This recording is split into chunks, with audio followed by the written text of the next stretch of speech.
solamente limitarnos a lo que es el shock hemorrágico o el shock hipovolémico, sino también hablar un poco del shock circulatorio, ya que ambas condiciones están involucradas en lo que es la alta mortalidad en el trauma.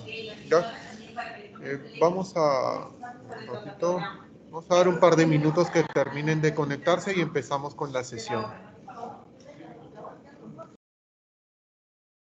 Ya, doctor, muchas gracias.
Ya, bien chicos, ¿se ven las diapositivas?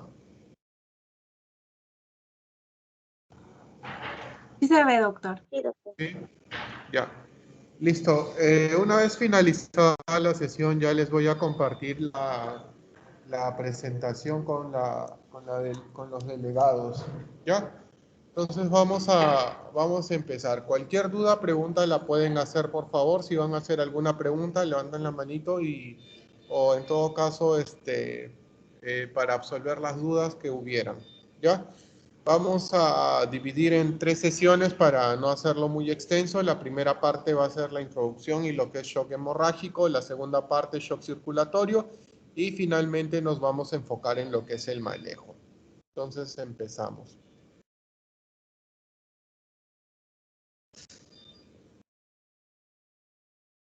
Bien, recordemos siempre el manejo del trauma. Acuérdense que son las primeras letras del abecedario, tanto lo que es el A, B, C, D, E. La parte A y B, en líneas generales, van a ir siempre de la mano, lo que es el manejo de la vía aérea, inmovilización cervical. La B, que es la respiración, o si quieren traducirlo al español, la buena respiración. Siempre dense cuenta de que no haya una obstrucción de la vía aérea, que la vía aérea esté permeable, que no tengamos cuerpos extraños. Esto quiere decir la lengua, que tengamos prótesis dentales, el chicle, alimentos, residuos, etc. Y en la parte B, la buena respiración tiene que tener una amplexación simétrica del tórax, que no tengamos signos de neumotórax a tensión, enfisema, etc. O que no hayan traumas penetrantes en caja torácica. Una vez ya aislando bien el A y el B que van juntos, vamos a pasar al tema de hoy que va a ser la C, que es la circulación. ¿Ya? Y la circulación, en resumidas cuentas, se va a enfocar en 3 cosas. Uno, en la detección y manejo oportuno del shock, el uso de los hemoderivados. Y 3, nunca olviden en la parte de control de daños, por decirlo de una manera coloquial, el cierre de los caños. ¿Qué quiere decir esto? De tener una compresión adecuada, un vendaje compresivo, si es que es una lesión cortante en extremidades, o en todo caso un torniquete si fuera una amputación, ¿no? O el manejo adecuado de una lesión penetrante. Y la D y la E, bueno, que sería el déficit neurológico y la exposición, prevención de la hipotermia y colocación de sonda nasogástrica y sonda Foley en los pacientes. ¿Ya? La E también incluye tener los cuidados en relación a la colocación de la sonda naso u orogástrica que está proscrita en pacientes con trauma facial. Entonces, vamos avanzando. El shock, como bien les mencionaba, el shock puede ser de dos etiologías, tanto hemorrágico como no hemorrágico. Dentro de la causa hemorrágica vamos a tener los sangrados que pueden ser evidentes o no evidentes.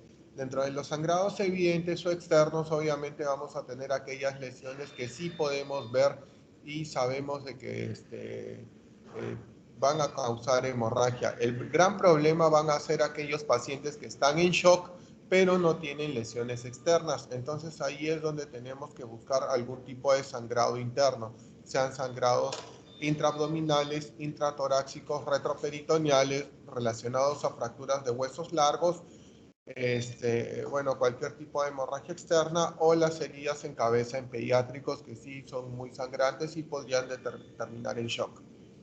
Y dentro del grupo del no hemorrágico, o sea, aquellas lesiones relacionadas a trauma que no necesariamente van a producir sangrado, están el neumotórax a tensión, taponamiento cardíaco, contusión cardíaca, traumatismos vertebromedulares relacionados a shock neurogénico,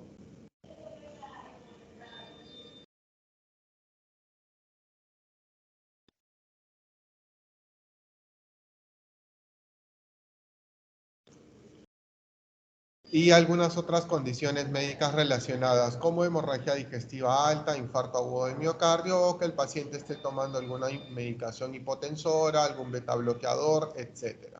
¿Ya? Entonces, recuerden que no solamente el shock se va a relacionar a pérdida de sangre, sino también a otras condiciones. No se olviden que dentro de las no hemorrágicas, el neumotórax a tensión y el taponamiento cardíaco se relacionan a parada cardiorrespiratoria. ¿Ya? Así que son las que más probablemente les puedan dar un paro cardíaco, más que un sangrado.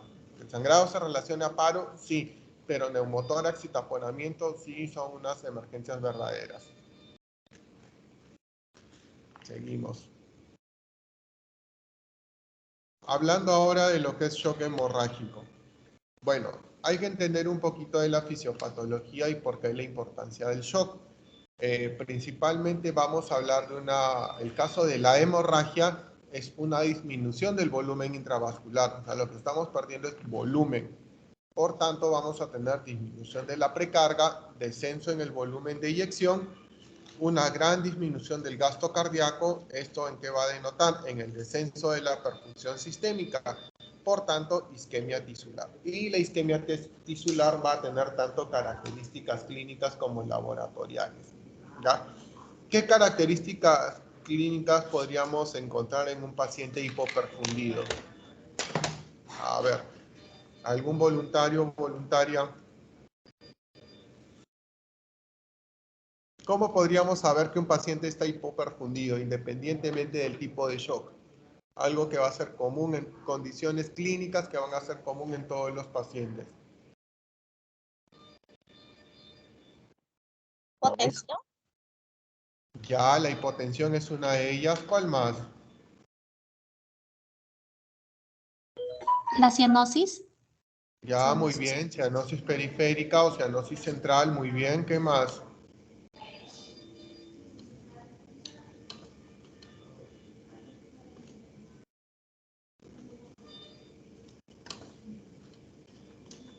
Vamos de arriba abajo, no se olviden, siempre vean las mucosas, vean si están pálidas, si están húmedas. La sequedad de mucosas, palidez de mucosa pueden ser indicios de shock.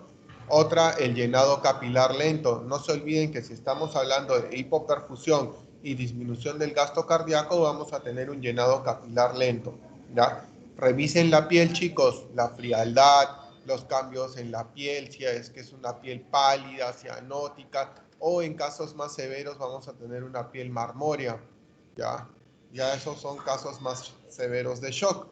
¿Qué otra cosa más? Y nunca deben olvidarse, en un inicio el shock va a darnos taquicardia y luego de ello nos va a dar hipotensión. La hipotensión todavía recién va a presentarse a partir de la tercera y cuarta fase del shock.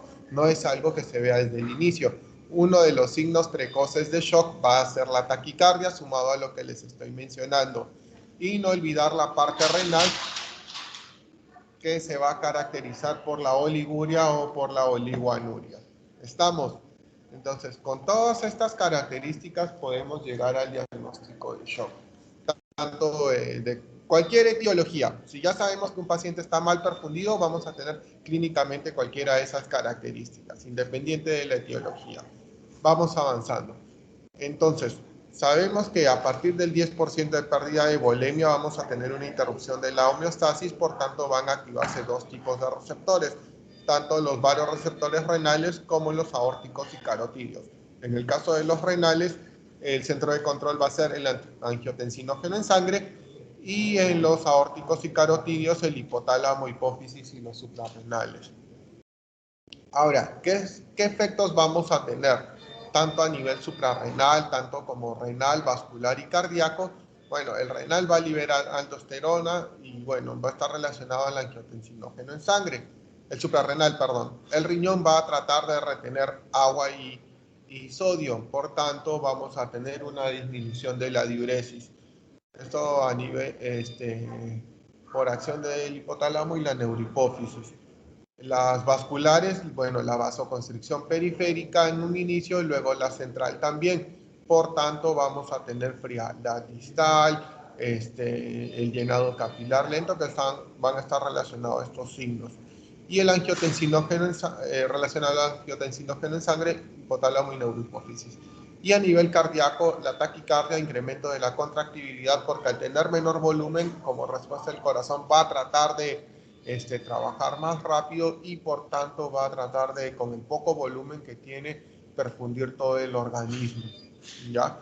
Acá hay un tema en relación a la parte cardíaca. Es esperable que los pacientes con shock o con hipoperfusión puedan hacer también injurias cardíacas secundarias. Que se pueda comportar como un infarto agudo de miocardio, sí. Que movilice troponinas, sí. Pero esto está relacionado más que todo a la perfusión, ¿ya? Entonces va a disminuir primero la perfusión periférica y luego la central, al igual que también puedan tener hipoxia, ¿ya? No se olviden que las insuficiencias respiratorias son de 4 tipos y en este caso estaríamos hablando de las tipo 4, que se comportan como una insuficiencia respiratoria hipoxémica, pero relacionada a la hipoperfusión. Entonces, podemos tener múltiples sitios de hemorragia, dentro de ellas podrían ser relacionadas a trauma, ¿no? Lesiones de la pared torácica, lesiones pulmonares, de órganos sólidos, el embarazo ectópico también, alguna ruptura vascular, alguna lesión tanto en cualquier víscera hueca o sólida, y también los huesos largos, ¿no? ¿Qué es lo que vamos a tener? Hipotermia, esto va a causar coagulopatía y acidosis. Esta es la famosa triada. Esta triada es muy mortal. En un inicio de la hipotermia que va a progresar a coagulopatía y finalmente acidosis metabólica. Ya cuando tengan, y la acidosis metabólica también va a estar relacionada al lactato sérico elevado. No olviden que el lactato sérico es producto de la respiración aerobia o anaerobia. Anaerobia. Anaerobia, perfecto. Entonces ven que estamos teniendo una hipoperfusión, por tanto va a haber una respiración anaerobia e incremento del lactato sérico. Mayores niveles de lactato se relacionan a mayor mortalidad.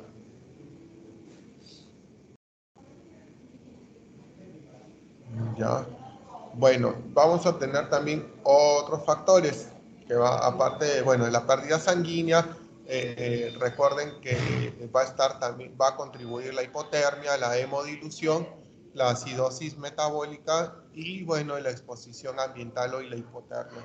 Recuerden que cuando tengan pacientes con trauma o los estén atendiendo, es muy importante que el ambiente donde vayan a atender al paciente tenga una temperatura adecuada. ¿Cómo saber que la sala tiene una temperatura adecuada? Pues simple. Si ustedes están con una ropa ligera y se sienten bien, quiere decir que la sala está fría. ¿Qué es lo que tienen que hacer?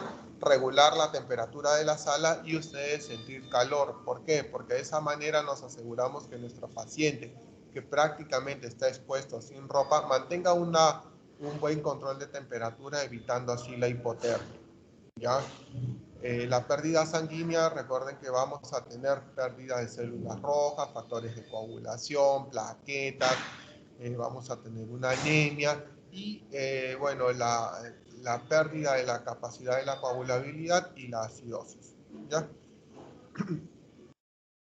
Vamos a tener a nivel local una hemostasia que va a convertir el fibrinógeno en fibrina a través también de la activación plaquetaria y la...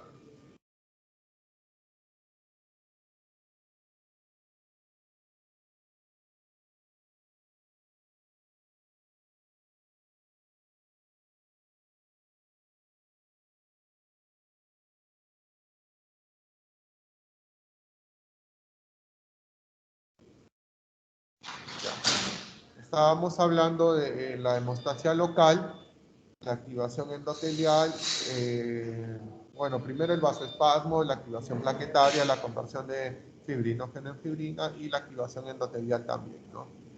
Y bueno, vamos a tener una respuesta simpática a través del sistema nervioso simpático y la respuesta adrenal, que va a caracterizarse por aumento de la permeabilidad, la vasoconstricción, activación de neutrófilos y activación endotelial. O sea, por cualquier medio el cuerpo va a tratar de compensar esta pérdida de volumen.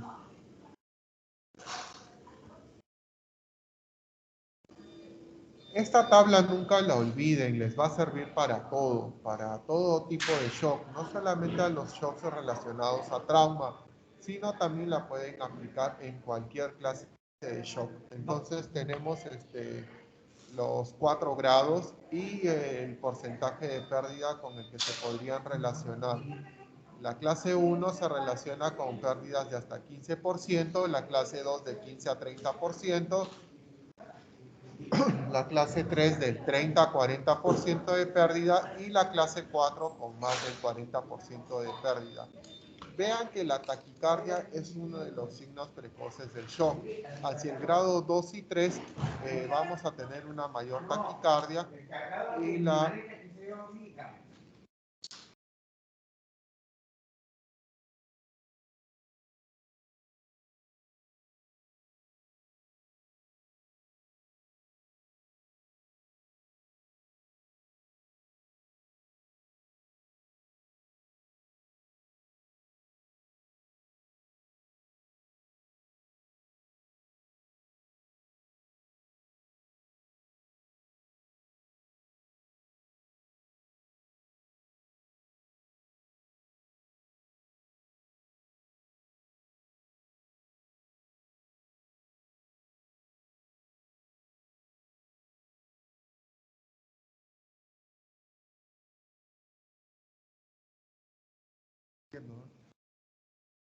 Ya, entonces continuamos.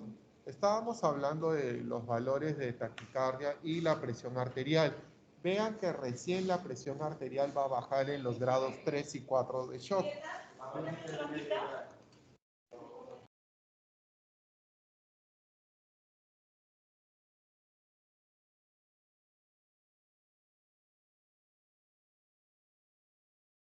Entonces, estamos hablando de lo que es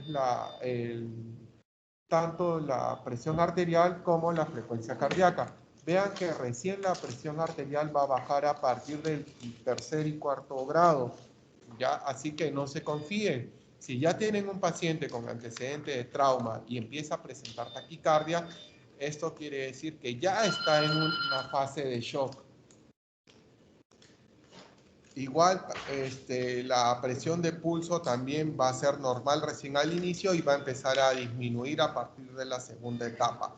La frecuencia respiratoria también vamos a tener polipnia hacia la segunda fase, ¿ya? Otra cosa que también va a contribuir a la polipnia va a ser la acidosis metabólica. Si ya tienen pacientes extremadamente polipnéicos, hiperventilando, es esperable que puedan tener en la gasometría no solamente cierto grado de hipoxia, sino también acidosis metabólica o en todo caso también lactato elevado, ¿ya? Acuérdense que a más acidosis van a tener las respiraciones de tipo acidóticas o Kussmaul también en ciertos casos más severos. Y el estado mental también es otro punto a considerar. En un inicio el paciente va a estar un poco alterado, un poco ansioso, pero recién hacia la tercera y cuarta etapa vamos a tener confusión y letargia. Así que no esperen tener un paciente hipotenso, taquicárdico, somnoliento, polinémico, frío, pálido para recién diagnosticar shock. Vean que pueden diagnosticar shock con las características clínicas que les he ido mencionando al inicio, así como de acuerdo al grado que se encuentre. Basta con tener taquicardia y sospecha de trauma con una ligera ansiedad como para determinar de que el paciente ya está en grado 1.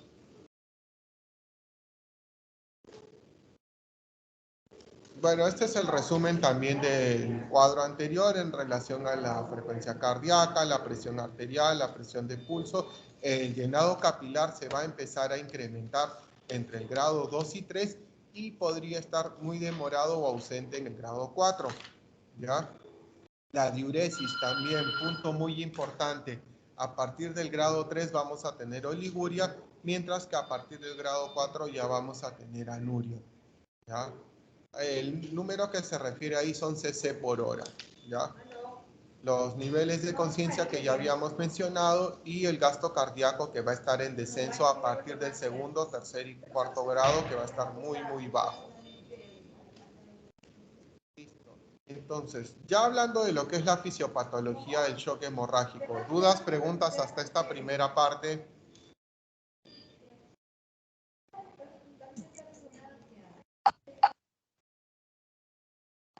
Sí, los escucho, díganme. Ninguna, doctor.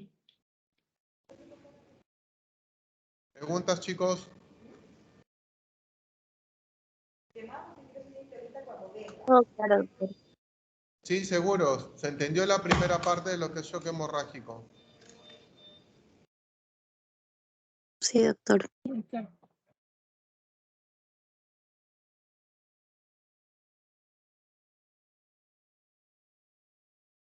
Perdón, se entendió todo entonces, ¿no? Todo claro.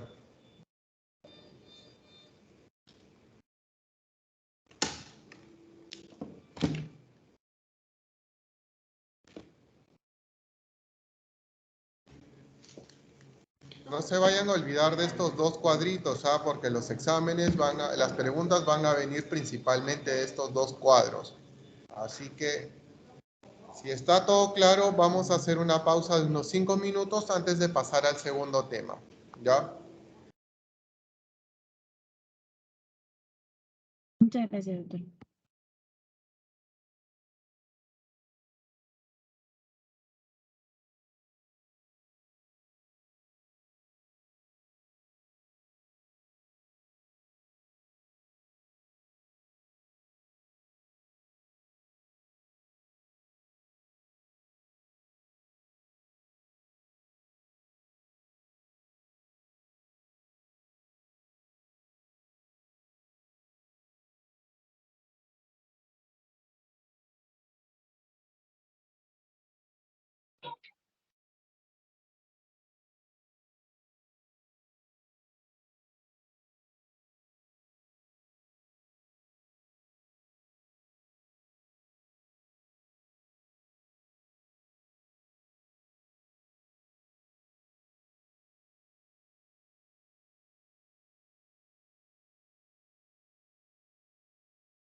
Ya.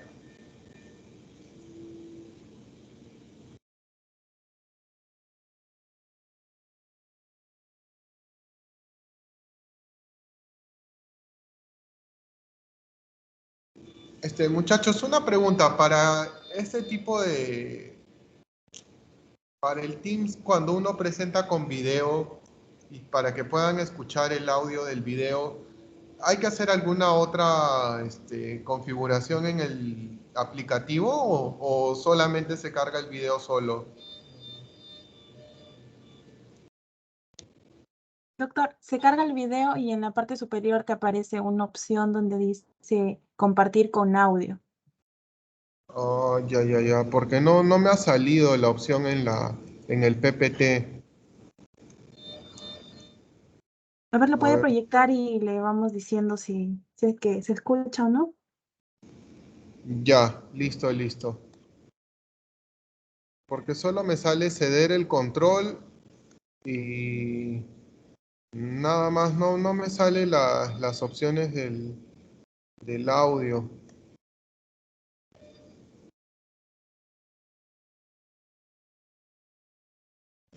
Ya, continuamos entonces. Ya. Si no, usted le puede pasar el link a la... No sé más. A mí me ha pasado eso. Yo pongo el video, todo no me sale, le pago el link y esta señorita, los señores alumnos saben, son hábiles para hacer eso. Ah, ya. Listo, a ver, voy a intentar presentarlo de acá.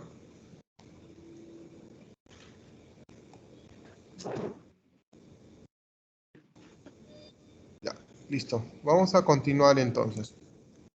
Hablando de lo que es shock circulatorio, recuerden que en este caso toda la Doctor, cadena... ¿Sí? doctor, disculpe que lo interrumpa. Una compañera me acaba de decir que al momento de compartir sale la opción incluir sonido del equipo y tiene que activar esa opción. A ver, voy a ponerla entonces. Ajá, sí.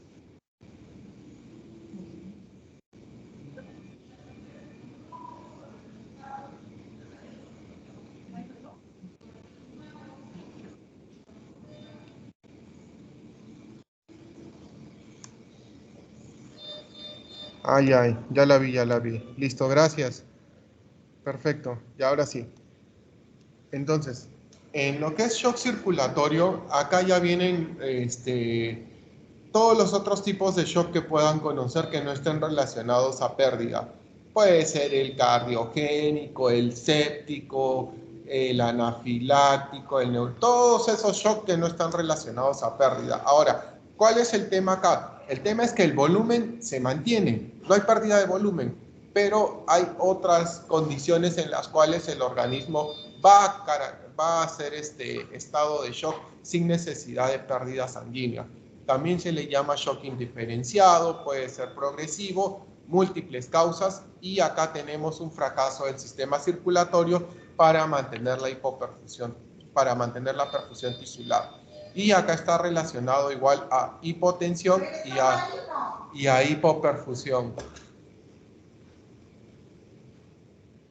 Recuerden que el shock hipovolémico es por pérdidas, no solamente pérdidas relacionadas a pérdidas sanguíneas, también pueden ser cualquier otro tipo de depresión de volumen, sea vómito, sea diarrea, sea gran quemado, sea secuestro de tercer espacio como en pancreatitis, etc. Mientras que en el circulatorio hay una euvolemia, o sea, se mantiene el volumen, pero tenemos una mala perfusión. ¿Ya? Entonces, el shock circulatorio se puede subdividir a su vez de forma académica en obstructivo, en cardiogénico y el distributivo.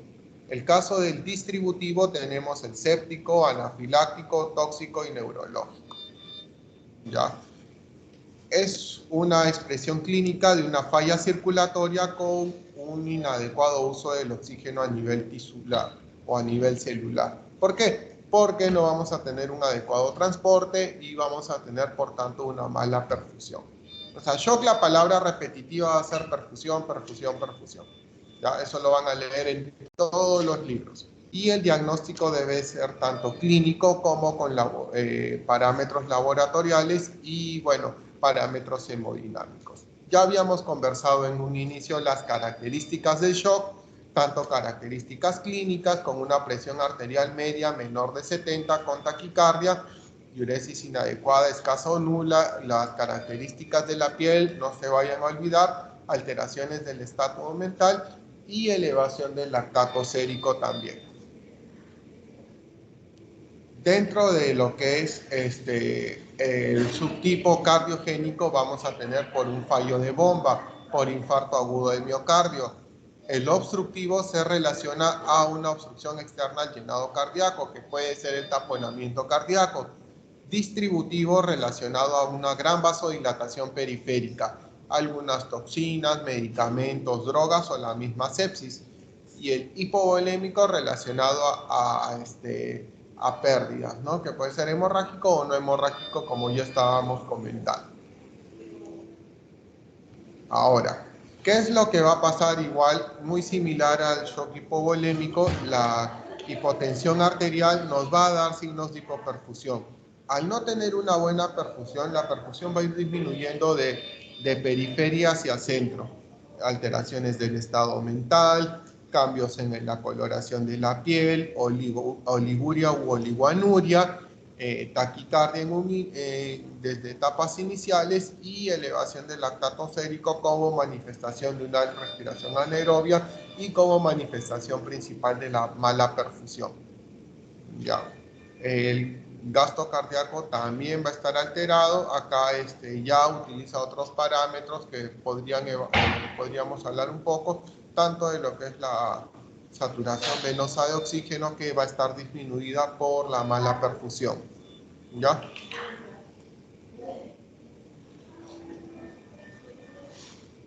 Ahora, el gasto cardíaco también tiene mucho que ver en lo que es el shock circulatorio y bueno, podemos tener lo que sería el shock distributivo, el hipovolémico, el cardiogénico y el obstructivo.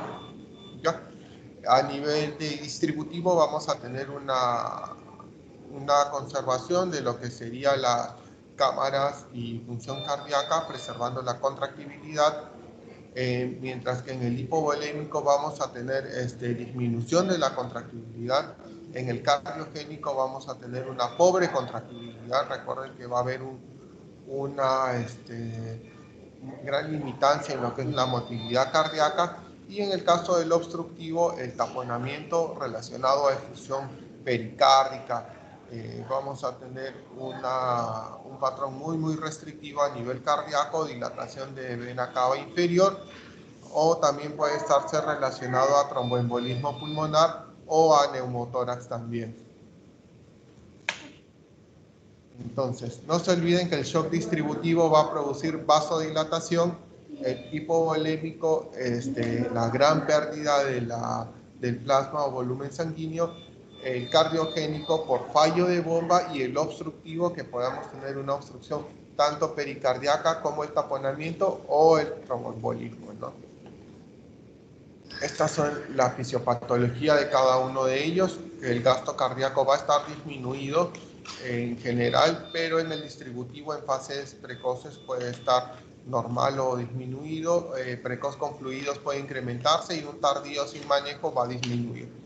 La resistencia vascular sistémica va a estar alta en shock hipovolémico, cardiogénico y obstructivo, mientras que se va a ver afectada en el distributivo. Y la presión venosa central va a estar disminuida en el hipovolémico, en el cardiogénico podría estar normal o alta y en el obstructivo sí va a encontrarse alta. Mientras que la saturación venosa central de oxígeno, que es una muestra tomada del catéter venoso central, va a estar disminuida en las tres condiciones. ¿Ya? Podemos tener fases de shock hiperdinámico e hipodinámico. En la hiperdinamia podríamos encontrar extremidades calientes, aporte de oxígeno pero con baja extracción y episodios de apnea, trombocitopenia y neutropenia. Mientras que en la hipodinamia, una progresión, por ejemplo, de la sepsis, que es el mejor ejemplo, podríamos tener un paciente soporoso, febril taquipneico con frialdad distal, fallo multiorgánico y esto relacionarse a microtrombosis, coagulación intradecital intravascular diseminada y muerte. Entonces, dentro de los tipos de shock que nos preocuparían en el trauma, principalmente van a estar los relacionados al neumotórax a tensión, al taponamiento cardíaco y otras condiciones clínicas que podrían verse relacionadas como la sepsis. De que tengan algunas comorbilidades relacionadas como consumo de medicamentos también es algo que hay que considerar. Ahora, si tienen un paciente en shock sin lesión externa, una de las estrategias clínicas para determinar si hay o no hay sangrado digestivo es realizar un tacto rectal al paciente y con eso evidenciar si es que hay melena, si es que hay algún tipo de sangrado digestivo o no. Y otra cosa también, la sonda nasogástrica los va a ayudar bastante para no solamente la descompresión, sino para determinar a nivel gástrico si estuviera algún tipo de sangrado o no. ¿Ya?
¿Alguna pregunta que tuvieran de la segunda fase de lo que es shock, el no hemorrágico circulatorio?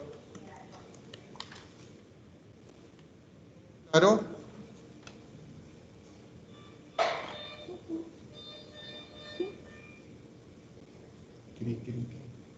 Bueno, entonces vamos a concluir con el manejo. ¿Cómo enfocar nuestro paciente? Bueno, ya saben, el ABCDE lo van a ir desarrollando durante todo el semestre. En este caso nos vamos a enfocar solamente en la parte C. Es muy importante que tengan los exámenes auxiliares, ¿ya? Por lo mínimo y necesario que deban pedir a un paciente con trauma va a ser siempre un hemograma completo, un perfil de coagulación y un grupo y factor. ¿Ya? Ahora, ¿qué pasa si tienes algún tipo de hemorragia por arma de fuego o arma blanca o que sea una hemorragia exsanguinante, ¿no? ¿Puedes proceder con hemoderivados? Sí, sí puedes. Inclusive podrías utilizar simplemente un grupo O positivo sin pruebas cruzadas y de manera directa. ¿Hay riesgo? Sí hay riesgo, pero se puede manejar la reacción al hemoderivado de repente con el uso de corticoides o antihistamínicos. No de manera preventiva, pero sí estar muy alertas a que no haga alguna reacción alérgica o rash al componente sanguíneo que estemos pasando. ¿Ya? Entonces, vayamos con todos los exámenes ideales. Siempre recuerden que todo paciente politraumatizado o con un trauma grande hay que pedirle un preoperatorio completo. ¿Ya? Pidan un hemograma, tanto para valorar lo que es el nivel de hemoglobina y las plaquetas también. La bioquímica, glucosa, urea, creatinina, es importante saber medir la función renal, no se olvide del riñón porque la hipoperfusión va a causar injuria renal aguda. A veces muchos se olvidan del pobre riñón y no ven ni la diuresis ni la función renal. ¿Ya? La amilasa y lipasa no necesariamente son prioritarias al ingreso, pero sí a las 24 y 48 horas de monitoreo en el trauma. ¿Por qué? Porque muchos pacientes con trauma mayor, politraumatizados o gran quemados pueden desarrollar pancreatitis a partir de las 24 a 48 horas de ser admitidos. Así que si tienen un paciente de trauma que se supone ya le han hecho todo y según en teoría, ya han hecho un estudio completo, han pasado hemoderivados, han hecho todo lo que tengan que hacer y hace disfunción, puede que esté haciendo pancreatitis, ¿ya? Electrolitos séricos también, perfil de coagulación, más aún en pacientes adultos mayores que haya la sospecha de que estén tomando anticoagulantes. Enzimas cardíacas, sí, troponina podrían pedir, troponina de inicio, y salir a alta, ir haciendo un control y un electrocardiograma para descartar que no tengan una isquemia cardíaca secundaria o un IMA tipo 2. La gasometría arterial para valorar si hay o no hay acidosis metabólica junto con el lactato sérico, examen de orina en caso quisieran descartar algún proceso infeccioso o hubiera trauma a nivel del sistema urinario, podrían encontrar hematuria. La gasometría venosa central como parte del estudio no es necesario que la sepan, pero sí se va a realizar colocando una vía central y diferentes cultivos de ser necesarios o tuvieran fiebre durante el curso del paciente con trauma, ¿no? El toxicológico también, bueno, por tema legal acá no se pide tanto, otros países sí lo consideran, sobre todo si el paciente ha estado conduciendo algún vehículo, ¿no? Ahora, parte de los protocolos de trauma, aparte del ABCDE, incluye lo que es el U, que es el ultrasonido. ¿En qué nos ayuda la ecografía de emergencia?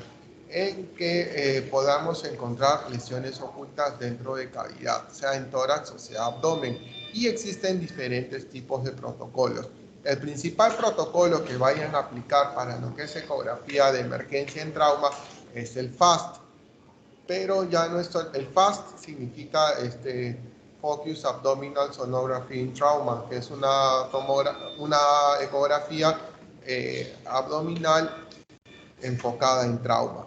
Ahora la tendencia es hacer el FAST extendido. El FAST se enfocaba principalmente en colocar nuestro transductor en puntos específicos, hacia pato renal derecho, hacia riñón y vaso en el lado izquierdo, el subsifoideo y el suprapúbico. ¿Para qué? Para ver si hay o no hay líquido libre. Si había líquido libre asociado a trauma, definitivamente eso era sangre. El FAST extendido ahora incluye también, ¿qué cosa? Evaluar tórax. ¿Cómo? Se coloca también el transductor en cavidad a nivel de tórax, por la parte inferior de las clavículas, y tenemos que evidenciar si hay neumotórax, si tenemos también mirar las cámaras cardíacas para ver si hay efusión pericárdica, o si hubiera taponamiento cardíaco, ¿no? Entonces ir corrigiendo. De repente vemos con el eco algún tipo de neumotórax por una disminución del movimiento de la pleura y vemos de que hay ingurgitación yugular, disminución de la ampensación, disminución del pasaje del murmullo vesicular. Podríamos colocar nuestro tubo de manera directa sin esperar la radiografía, ¿no? La radiografía también es muy importante.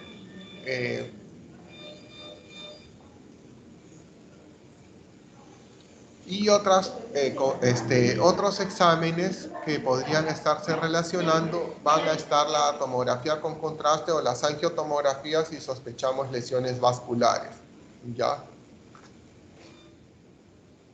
Bueno, el manejo ya estábamos hablando siempre de la ABCDE, U y enfocándonos en la parte C. ¿Qué es lo que tenemos que saber? Tanto a nivel prehospitalario como el cuidado hospitalario, porque los cuidados del trauma empiezan desde el foco, desde el sitio donde se realiza la atención. Entonces, no es que la ambulancia sea simplemente un taxi, hay que saber cómo enfocar un paciente y hay que saber cómo manejarlo desde el prehospitalario. Primero, el control de sangrado. Bueno, existen otros protocolos que son el soporte prehospitalario de trauma, tienen también lo que es ¿cómo se llama? Los protocolos relacionados a cuidados en medicina táctica, que es más que todo enfocados a lesiones por arma de fuego o lesiones en situaciones de guerra, y bueno, la TLS, que es lo que están desarrollando ahora.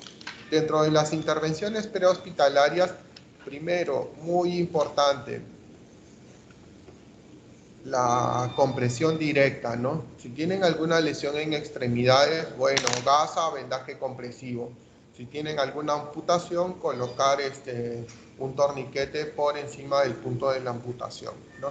Y la otra cosa es el riesgo de que tuviéramos sangrado oculto, que son las lesiones no compresibles. No hay forma de saber en el prehospitalario si un sangrado es de tórax o es de abdomen, ¿ya? Prevenir siempre la hipotermia utilizando de repente mantas térmicas, colocar las vías periféricas y mantener una hipotensión permisiva. ¿Qué quiere decir esto? De por lo menos llegar a una presión arterial media de 65 milímetros de mercurio, ¿ya? Siempre eviten la hipotermia y el rápido transporte a un centro de trauma. Ya en el hospital, una vez admitido el paciente con trauma, es importante detectar de forma precoz el shock hemorrágico, realizar el FAST, las ecografías necesarias o el barrido tomográfico si sospecharan lesión vascular. Ya los exámenes de laboratorio y bueno, tener una sala de cirugía dispuesta a la atención de un paciente con trauma de forma inmediata.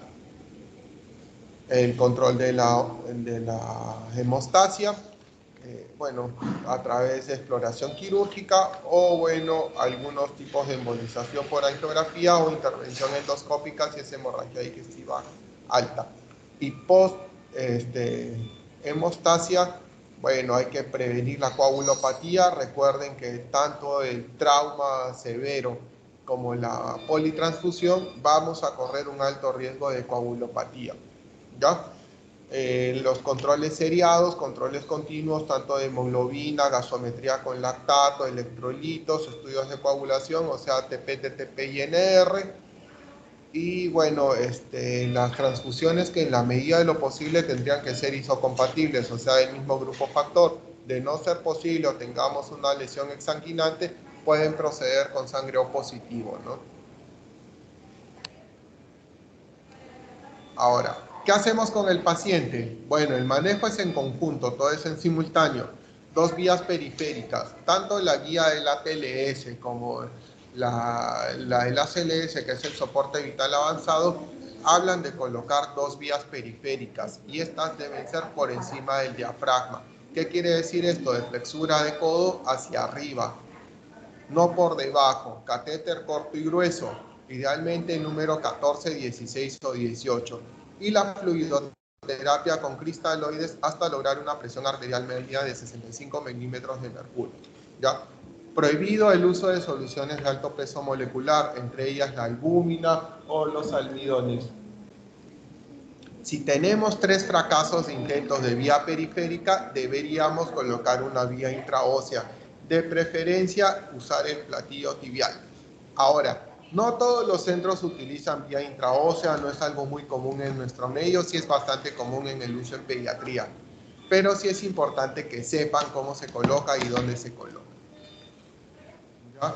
El catéter venoso central no es una prioridad en el shock, siempre coloquen las vías, los catéteres cortos y gruesos por sobre flexura de codo. El uso de vasoactivos si no hay respuesta a cristaloides como vasopresina, noradrenalina, dopamina o epinefrina, pueden colocarse en un inicio por vía periférica hasta instalar el catéter venoso central. Bueno, acá les doy una medida que está aprobada por el Colegio Americano de Medicina de Emergencias, que es el Epi-Dirty Drip, que es el goteo sucio de epinefrina. ¿Cómo pueden hacer? Doctor, estoy en mi serums y estoy lejos y se ha caído un camión y tengo a alguien chocado que sospecho trauma abdominal. ¿Qué hago? Bueno, en 1 litro de suero coloco una ampolla de epinefrina y puedo ir haciendo bolos de 20 cc hasta lograr una presión arterial media de 65 milímetros de mercurio. Utilizarlo como último recurso o en el prehospitalario. ¿Tiene validez? Tiene validez. ¿Ayuda? Ayuda un montón, sobre todo en la parte prehospitalaria en la cual no tengo muchos recursos y sobre todo pueda tener hemorragias que puedan ser exsanguinantes o no compresibles. No se olviden, las no compresibles son las de cavidad. Vamos a ver un videito de lo que es la colocación de la intraósea, ¿ya?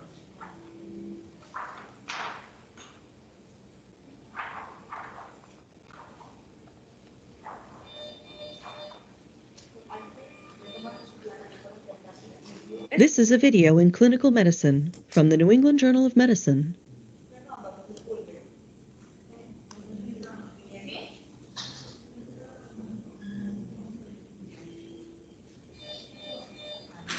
Obtaining rapid vascular access is an essential step in the Paso.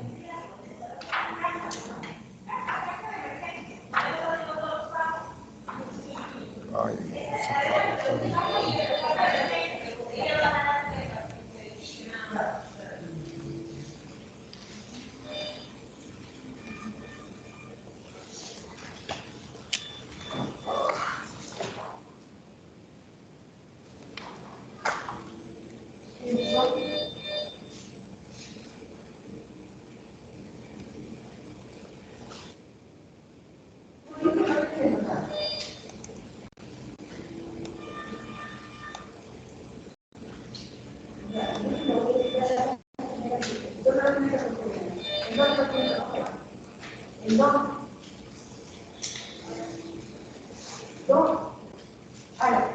Medicine.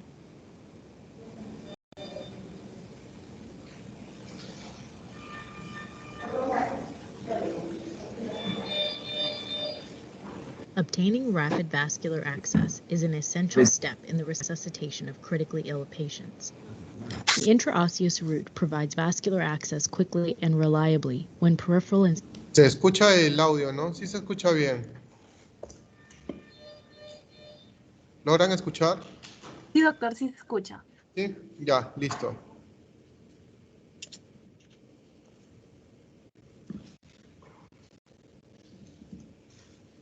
Ya, entonces vamos a ver lo que central es la venous roots are colocación de la unavailable or intraósea. have failed.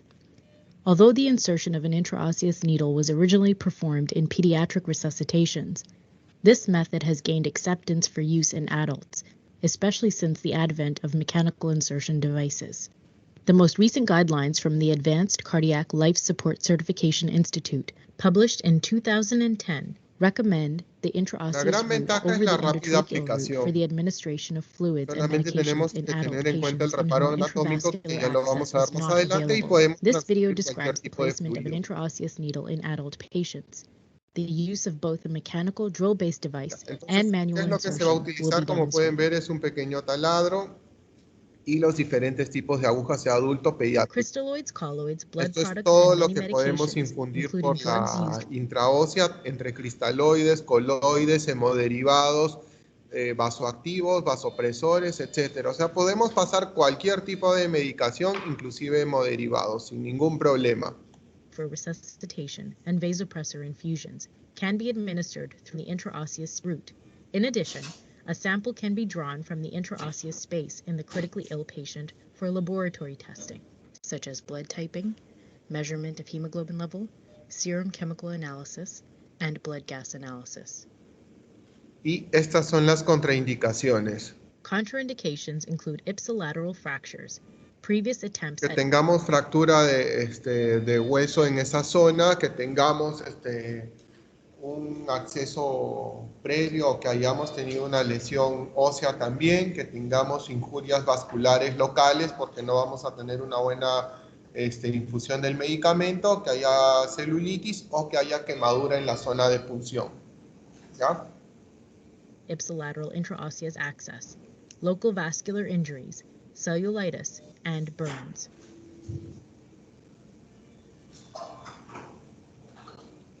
The medullary cavity is a highly vascular structure that functions as a non-collapsible vein, capable of accepting a large volume of fluids and medications and rapidly delivering them to the central circulation.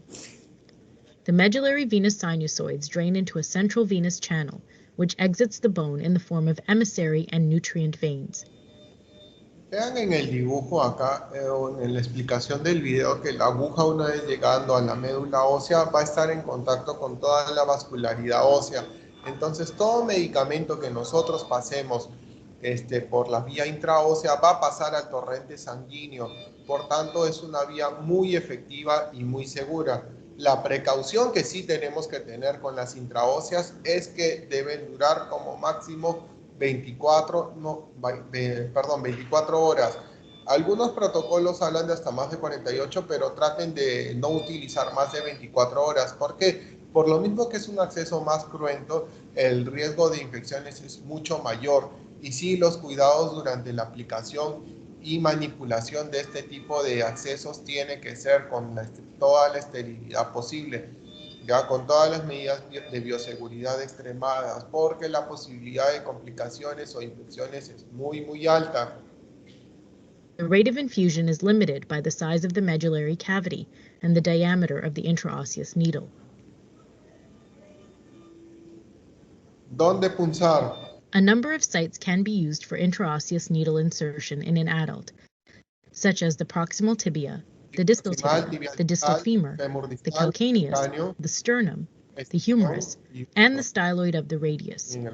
When a mechanical insertion device is used in an adult, such as La FDA en sí aprueba más que todo el platillo tibial. El resto de punciones, sea a nivel de esternón o de, ¿cómo se llama?, de lo que es húmero, se pueden utilizar, pero no están del todo recomendadas. Principalmente en esternón tenemos el riesgo de poder causar neumotórax durante la punción, así que más seguro es hacerlo en tibia, ¿ya?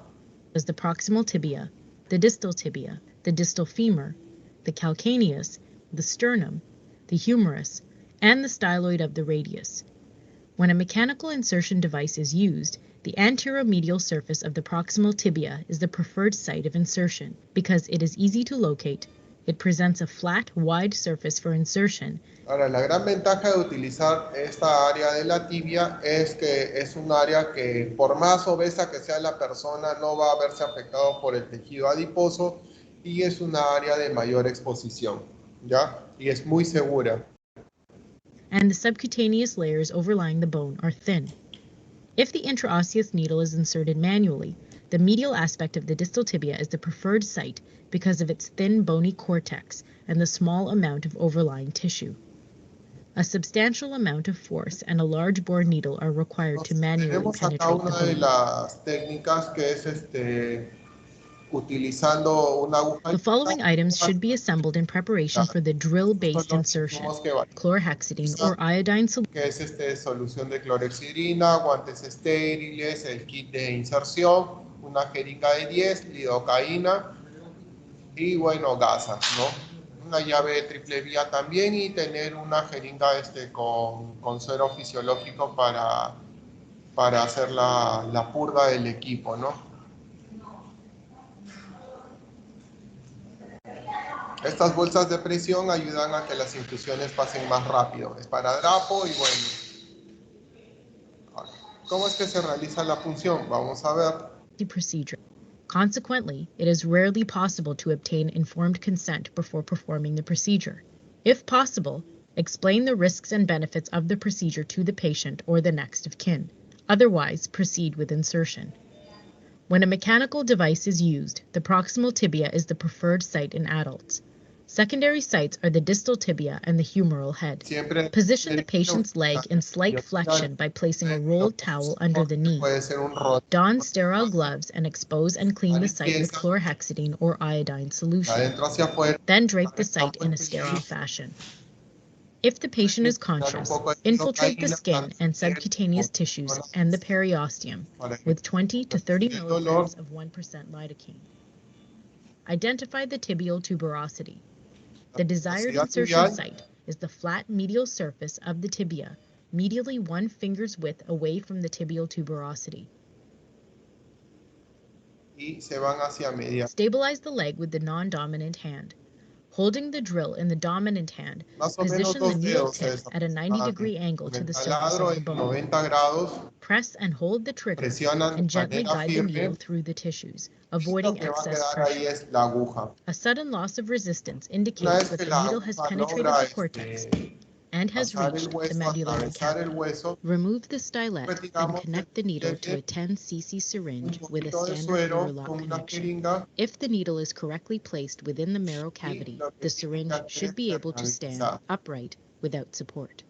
Aspiration of blood and marrow confirms adequate placement of the needle, but it is not always possible to aspirate marrow, even with adequate placement. Obtain confirmation of placement by a 10 cc bolus of saline permeabilicen con solution el through the suero syringe.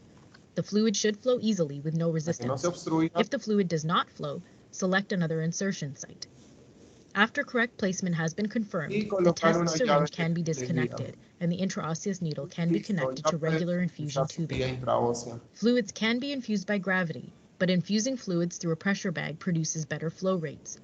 A pressure bag should be used in Estas patients bolsas de requiring compresión ayudan resuscitation. a Once you are comprimir certain el that suero, the por needle has decirlo been así, en las correctly placed operaciones and is para que pasen functioning. mucho más rápido. If the patient is conscious, anesthetize the marrow cavity by infusing 20 to 40 Siempre milligrams antes de of utilizar 1% la lidocaine permeabilicen before bien initiating su fluid infusion. catéter intraóseo. While infusing fluids, watch carefully Ahora for bien, con extravasation gasas, and increased calf circumference. The needle and tubing should be secured to the leg with tape, and the leg should be immobilized to fijen prevent bien. dislodgement of the needle. To remove the catheter, disconnect the intravenous tubing and attach a sterile syringe to the hub. Sistema, Stabilize the leg coloca las and gently jeringas, pull back while rotating the needle clockwise. una ligera tracción hacia abajo y jalan. The following ¿Se items puede should hacer be otro assembled tipo in de preparation inserciones? for the manual Sí, insertion una of an inserción intraosseous manual, needle. ¿no? De manera Chlorhexidine or empírica iodine podría hacerse solution for con site la aguja preparation, 14. sterile Ahora, gloves, mucho va a depender de la sterile edad, towels ¿no? for Porque draping the hacer site, la an inserción intraosseous con la needle, aguja a 14 10 cc es syringe mucho for más fácil en aspiration and pediátricos que en infiltration, adultos, a solution of 1% la lidocaine dureza for del hueso, analgesia ¿no? if the patient is conscious, standard Luer lock tubing for the delivery El of material fluids or prácticamente medication, va a ser and a el pressure mismo, bag if large volumes of fluid a need to be diferencia del administered through catéter the intraóseo, intraosseous ¿no? Y la and pistola, que bag no of tape se for va a securing the utilizar en device. este caso. Several different types of needles can be Hay used for algunos manual tipos de intraosseous agujas que insertion. son de They all función have in common the directa, presence of a stylet, which improves the likelihood of cortical que penetration tienen and sistemas prevents plugging of the o needle estiletes cavity with porous removibles. spicules during insertion. They range in size from 13 gauge to 20 gauge and have variable lengths and handle types. A depth marker or an adjustable sleeve allows for better control of penetration depth. Y que A tienen shorter shaft and a los smaller marcadores, handle ¿no? are Hasta qué desirable tanto debería features ingresar since la they allow aguja. for better control. Mechanical insertion. En este caso Use la sterile técnica es la technique to misma. prevent analgesia. Infiltramos Stabilize the leg with the lidocaína, campo non-dominant hand. estéril, la Hold the needle preinyección, in the claro palm está of the todo. dominant hand and position it at a 90-degree angle to the long axis Acá of se the va needle. en L, Advance the 2, 1, needle 2 through the dedos, bony 1, cortex with a y twisting se or ingresa rotating motion girando, ¿no? and steady Acá sí hay pressure. que ejercer You will mayor encounter fuerza. a great deal of resistance. A diferencia del A uso de sudden loss taladros, of que resistance simplemente hace indicates that the una needle has función penetrated the rápida, ¿no? cortex Se and va reached the girando y una medullary vez que ingresa cavity. el catéter, Remove se the retira stylet la and connect parte a 5 central cc or 10 cc y syringe se to the needle. procede con la Obtain permeabilización como confirmation of en el placement anterior. by infusing a 10 cc bolus of saline solution through the syringe. The fluid should flow easily with no resistance. If the fluid does not flow easily, the needle can be repositioned by pulling back slightly, but if further resistance is encountered, the needle should be removed and a new site selected. Through and through penetration of the bone can be avoided by using the depth markings on the needle. Ya, entonces no se olviden, vías periféricas a nivel de flexura hacia arriba o cualquier vía por sobre el diafragma, 2, catéter corto y grueso, 3 intentos fallidos de vía periférica, colocar intraósea. Si ya no hubiera disponibilidad de intraósea, ahí sí pasarían a la vía central. Bueno, ¿cuáles son los principios del control de daños o de la resucitación con control de daños? Eliminar o corregir la hipotermia, siempre eso, no se vayan a olvidar, una sala temperada y el uso de medios físicos. Pueden utilizar mantas térmicas, mantas aluminizadas, o hay algunos tipos de mantas que se inflan y aportan aire caliente. ¿Ya? La presión directa o torniquete según sea el caso, la fluidoterapia como habíamos quedado, las infusiones con cristaloides siempre llegar a una hipotensión permisiva, llegue a una presión arterial media de 65. Si van a utilizar los protocolos de transfusión masiva, bueno, tengan mucho cuidado con las injurias relacionadas a la transfusión, que podría ser el trailing. ¿Qué consiste esto? En desarrollar congestión pulmonar por el volumen administrado. ¿Ya? Bueno, ¿qué otra cosa más? los laboratorios control siempre tienen que ir monitoreando constantemente el hemograma, control de plaquetas, hemoglobina, perfil de coagulación. Ahora, idealmente, si queremos tener un manejo mucho más fino y específico, es el uso del tromboelastograma. ¿Qué cosa consiste el trombo o la tromboelastografía? En que por determinadas pruebas hemáticas determinar qué hemoderivados vamos a utilizar específicamente o si vamos a utilizar algún tipo de reversión de la anticoagulación. ¿Ya? Bueno, esa sería toda la presentación en relación a lo que es shock. ¿Dudas, preguntas?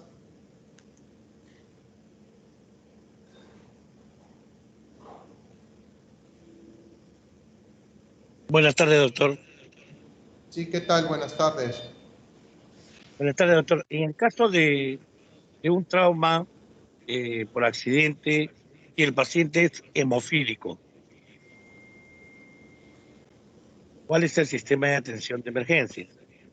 El sistema va a ser el mismo. Lo que sí hay que ver es qué medicación ha estado recibiendo el paciente en relación a la hemofilia y continuar con esa misma medicación. La medicación antihemofílica no se va a suspender. Si es un paciente que está bien controlado, asumimos que el riesgo de sangrado va a ser bajo. Nuestra principal preocupación va a venir a ser con los pacientes que reciben anticoagulación, sobre todo en aquellos pacientes que tomen warfarina o en todo caso que tomen los nuevos anticoagulantes orales. ¿Por qué? Porque al menos la warfarina sabemos que podemos medir el índice terapéutico con el INR, más no con los nuevos anticoagulantes orales, ya que estos no modifican el INR ni los factores de coagulación. Yo, más que un hemofílico, me preocuparía por un paciente que recibe anticoagulación. Igual, en el caso del hemofílico, idealmente sí tendrían que pasar por tromboelastografía para con esto determinar qué otros hemoderivados vamos a ir administrando, no solamente paquete globular, sino de repente plasma fresco congelado o en su defecto utilizar crioprecipitado. Ahora, otras alternativas también muy buenas sería el uso del concentrado de complejo protrombínico para no infundir tanto volumen. Pero eso va a ir en función a los resultados de perfil de coagulación y también a tromboelastografía si estuviera disponible, ¿no? Otra pregunta.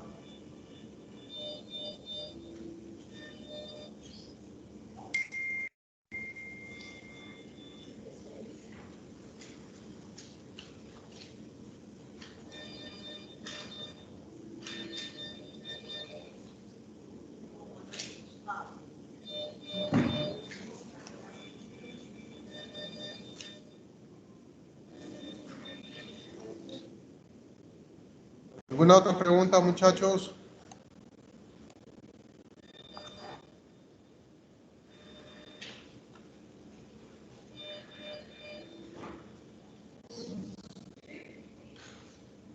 ¿Todo claro? Entonces, no se olviden, los signos clínicos de shock.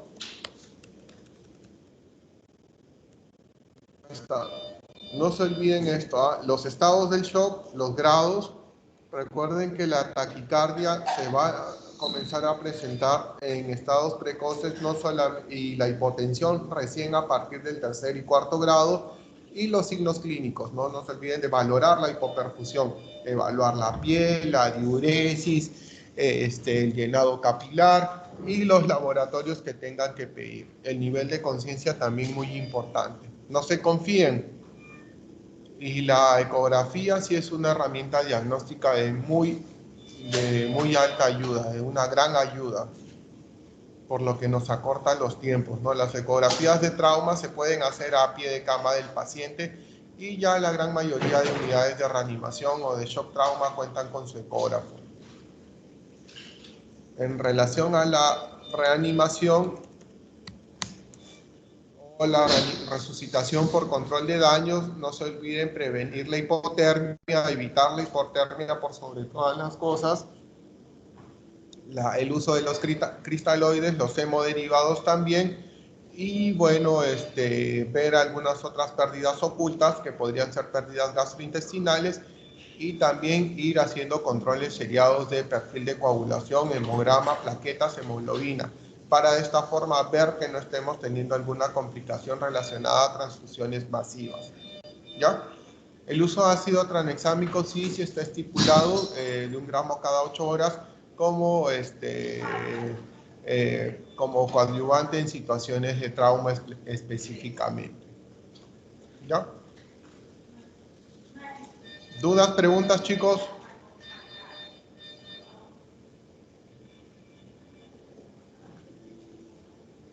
¿Ninguna? No hay preguntas, doctor.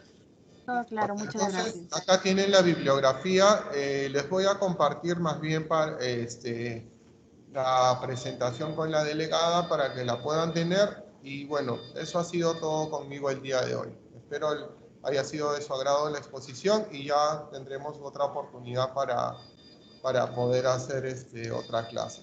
Gracias. Muchas gracias, doctor, por la ponencia. Gracias. Muchas gracias, doctor. Gracias, doctor. Muchísimas gracias, doctor.